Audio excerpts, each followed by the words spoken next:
What's going on, muscle monsters? Elian Gonzalez here, and today we're going to talk about rep ranges and what rep range is going to be most optimal for building muscle size. We have plenty of research, and I'm sure you're already aware that we can essentially build muscle in any rep range. We can build muscle with sets of 3, we can build muscle with sets of 8, and we can even build muscle with sets of upwards of 30 reps. Okay, but that doesn't mean that either one of those is most optimal. For example, if we only trained with the heavier weight for lesser reps, say for example we're doing sets of 3, you're going to be taxing your joints. You're going to be taxing your central nervous system, right? And you're not going to be getting as much volume as possible, which is one of the main keys for muscle growth. You also don't want to stick to doing sets of 30 with light weight.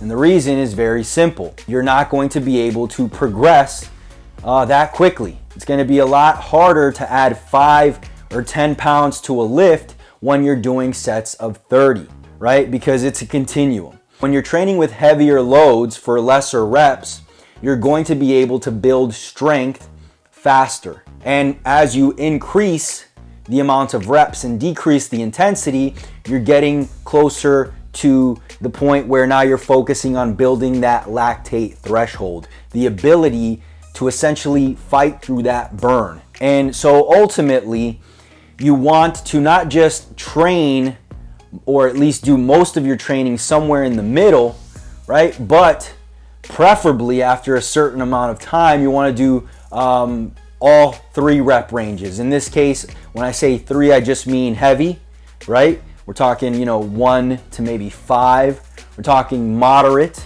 so maybe 8 to 12, right?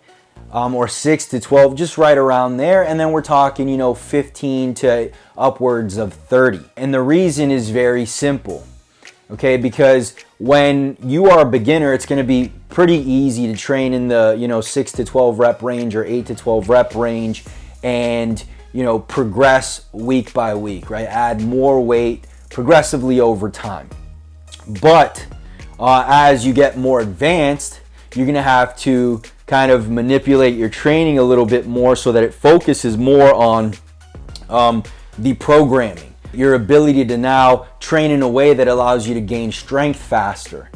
Okay, and that's where these 3 different rep ranges kind of come together. Because when you implement some heavier training into your workout routine, what happens is now you gain strength faster. And so what happens when you gain strength faster is now when you go over to that 8 to 12 rep range where you're getting a lot of your volume from, right now you're stronger there. Because if you can bench press more in the 3 to 5 rep range, well, you're going to be able to bench press more in the 8 to 12 rep range. At some point though, I also recommend going a little bit lighter as well. And the reason you want to go a little bit lighter is because that's where you can add more volume, right? But you can also increase that lactate threshold, which helps you in the 6 to 12 rep range and with your heavier weight to, move a weight for a longer period of time without fatiguing. Let's say you are a beginner. If you're a beginner, I probably would stay with, a couple of, when we're talking about your main compound lifts, you want to do, 5 reps on those. You want to do 8 reps on those. It really doesn't matter as long as you are progressing because your body is new to that stimulus, right? So you're going to respond rather quickly. But after a certain point, let's say when you've exhausted those newbie gains, now maybe you want to add more heavy training, right? To complement that, what we would call hypertrophy training, where you're going to get most of your volume, because now maybe maybe you're on an upper lower split, okay, where it's upper lower rest upper lower. Well, your first upper and lower days might be heavier days where you focus on increasing strength, okay, and then your next 2 days might be focused on hypertrophy where you're getting more volume, right? That way it's more of a virtuous cycle, right? You're getting stronger here so that you can lift more here, and when you lift more here you gain more muscle. And thus now that you have more muscle, you can get stronger, and it becomes, again, this virtuous cycle. All right, you can do that also with a push-pull, where you're training full body push and full body pull, rest, full body push, full body pull, which, by the way, if you haven't already, you can grab my push-pull wave method, and it's basically laid out exactly how I am explaining this right now. I'll put the link in the description, so just go there, put your name and your email address, and you'll get instant access to the program. All right, but essentially on your first push day, that's a heavy day where you're focusing on a higher intensity with lower reps.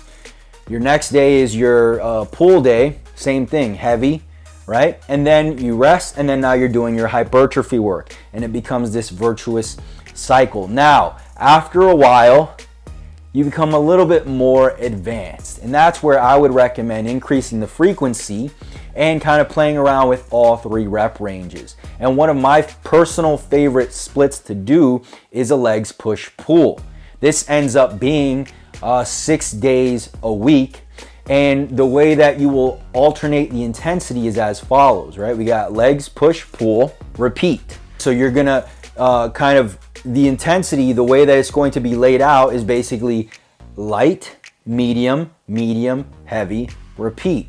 So for example, you might do, legs light, then push medium, pull medium, legs heavy, push light, pull medium, and so on and so forth. So each muscle group, right, is getting those 3 different types of stimulus. So now you're gonna hit each muscle group a couple times a week, but you're also going to be getting most of your volume from that 8 to 12 rep range, okay? But you're also gonna have those heavier days where you're getting that strength. And then you're gonna have those lighter days, right, which help with recovery, but also increase that lactate threshold so that you can work with those heavier weights for a prolonged period of time. And as you can see, again, it becomes this virtuous cycle. So that's pretty much it, guys. Just to simplify, right? Just to keep things simple. If I had to give a direct answer as to what the best rep range is, I would say this. You should train heavy, and at some point you could even implement some lighter weights where you're going super high reps. But for the most part, the majority of your training, I'd say 75% of it, should come within 6 to 12 reps. The majority of your training comes between 6 and 12 reps. You're gonna be good because you're gonna be getting the strength gains from the lower end of the spectrum. You're gonna get the volume, and you're even gonna get a little bit of that higher rep lactate threshold benefit.